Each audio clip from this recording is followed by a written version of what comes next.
పెళ్లైనా పండగైనా వేడుక ఏదైనా పట్టుచీరల ప్రత్యేక వేదిక వారాహి సిల్క్స్.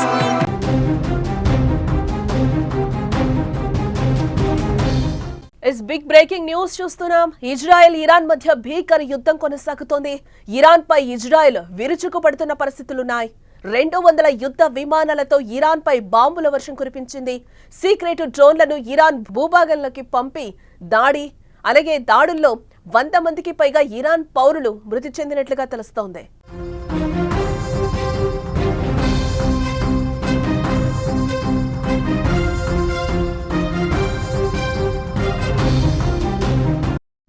తెగిపడుతున్న తలలు, దిగుతున్న తూటాలు, కుప్పకొలుతున్న భవనాలు, మిస్సైల్స్ దాడులు ఇరాన్ ఇజ్రాయెల్ మధ్య నెలకొన్న భీకర యుద్ధానికి సాక్ష్యాలివి. 2 దేశాల మధ్య యుద్ధ వాతావరణం నేపథ్యంలో పశ్చిమాసియాలో మరోసారి ఉద్రిక్తతలు భగ్గుమన్నాయి. ఇరాన్ అణు సైనిక కార్యక్రమాలే లక్ష్యంగా ఇజ్రాయెల్ భీకర దాడులకు దిగింది. ఇరాన్ అణు బాంబు తయారీకి చాలా దగ్గరగా వచ్చిందని, దానిని నిలువరించేందుకే ఈ దాడులు అవసరమని ఇజ్రాయెల్ పేర్కొంది. ఇరాన్లోకి రహస్యంగా తరలించిన యుద్ధ విమానాలు, డ్రోన్ల సహాయంతో కీలక స్థావరాలపై దాడులు చేసి పలువురు ఉన్నత స్థాయి సైనికాధికారులు, శాస్త్రవేత్తలను మట్టుబెట్టినట్లుగా ఇజ్రాయెల్ ప్రకటించింది.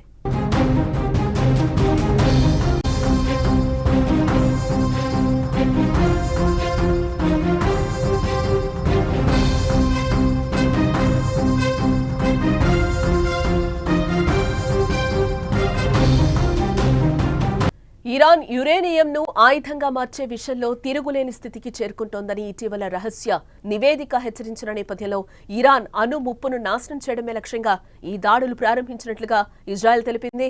అయితే ఇజ్రాయెల్ దాడులను ప్రతిగా ఇరాన్ నిన్న రాత్రి తీవ్రంగా స్పందించింది. దీనికి ఇజ్రాయెల్పై వందలాది బాలిస్టిక్ క్షిపణులు, డ్రోన్లతో విరుచుకుపడింది. 150కి పైగా బాలిస్టిక్ క్షిపణులు, అలాగే 100కు పైగా డ్రోన్లను ఉపయోగించినట్టుగా సమాచారం. ఈ దాడులతో జెరూసలేం, టెల్ అవీవ్ నగరాల్లో ఆకాశంలో భారీ పేలుళ్లు సంభవించాయి.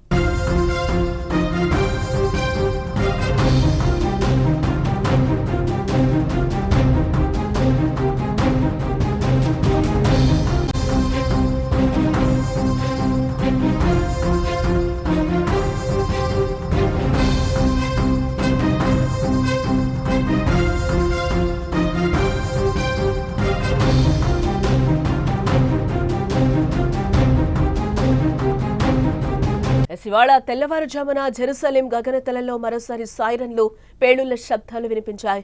ఇవి ఇజ్రాయెల్ ఇంటర్సెప్టార్ల చర్యల వల్ల కావచ్చని భావిస్తున్నారు. ఇప్పటికే క్షిపణి దాడులతో భయాందోళనకు గురైన పౌరులు సురక్షిత ప్రాంతాలకు వెళ్లాలని ఇజ్రాయెల్ సైన్యం సూచించింది. ఇటు మరోవైపు టెహ్రాన్లోని మెహరాబాద్ అంతర్జాతీయ విమానాశ్రయంలో మంటలు చెలరేగినట్లుగా ఇరాన్కు చెందిన వార్తా సంస్థ తస్నీం వెల్లడించింది. ఆ విజువల్స్ అన్ని కూడా మనం సుమన్ టీవీ స్క్రీన్ మీద అయితే మీకు క్లియర్ గా కనిపిస్తున్న పరిస్థితి అక్కడ మనం చూడొచ్చు. ఇరాన్ ఎంత భీకర దాడి చేసిందో ఇజ్రాయెల్ మీద అయితే మనకు అర్థమవుతున్న పరిస్థితి కనిపిస్తుంది. అక్కడ మొత్తం కూడా ఆ సిచ్యువేషన్, పొగను అల్లుముకున్న సిచ్యువేషన్ కూడా కనిపిస్తుంది. ఆ బాంబు దాడుల వల్ల కూడా అక్కడంతా కూడా చీకటిమయంగా మనకి కనిపిస్తుంది. విమానాశ్రయం నుంచి పొగలు, నారింజ రంగు మంటలు కూడా ఎగసి పడుతున్న వీడియోను మనం ఎక్స్ లో పోస్టు చేసింది. ఇరాన్ ను చర్చలకు రప్పించడం లేదా దాని అణు కార్యక్రమాన్ని శాశ్వతంగా నిర్వీర్యం చేయడం లక్ష్యంగా ఇజ్రాయెల్ చేపట్టిన ఈ వైమానిక దాడులు రాబోయే రోజుల్లో ఇరు పక్షాలు సుదీర్ఘ ఘర్షణకు సిద్ధంగా ఉన్నట్లుగా సంకేతాలు ఇస్తూ ఉండటంతో మరిన్ని పరిణామాలు చోటు చేసుకునే అవకాశం లేకపోలేదు.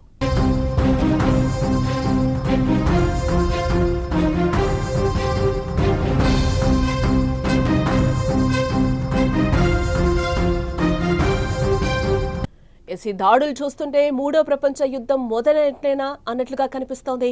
ఇరాన్ ఇజ్రాయెల్ మధ్య మిసైళ్ల దాడులతో మిడిల్ ఈస్ట్ లో తీవ్ర ఉద్రిక్త భయానక పరిస్థితులు నెలకొన్నట్లుగా మనకు తెలుస్తోంది.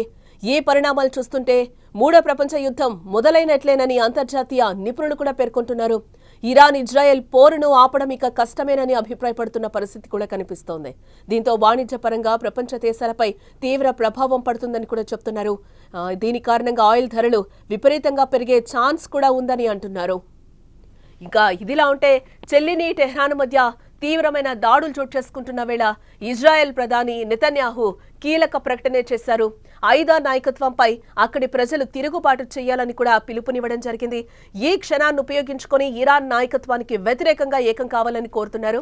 మరోవైపు బెస్టిన్ హద్దు మీరుతోందని, పౌర ప్రాంతాలను లక్ష్యంగా చేసుకుని క్షిపణులు ప్రయోగించిందని రక్షణ మంత్రి యోవ్ గాలంట్ పేర్కొన్నారు. ఇరాన్ భారీ మూల్యం చెల్లించుకుంటుందని హెచ్చరించారు.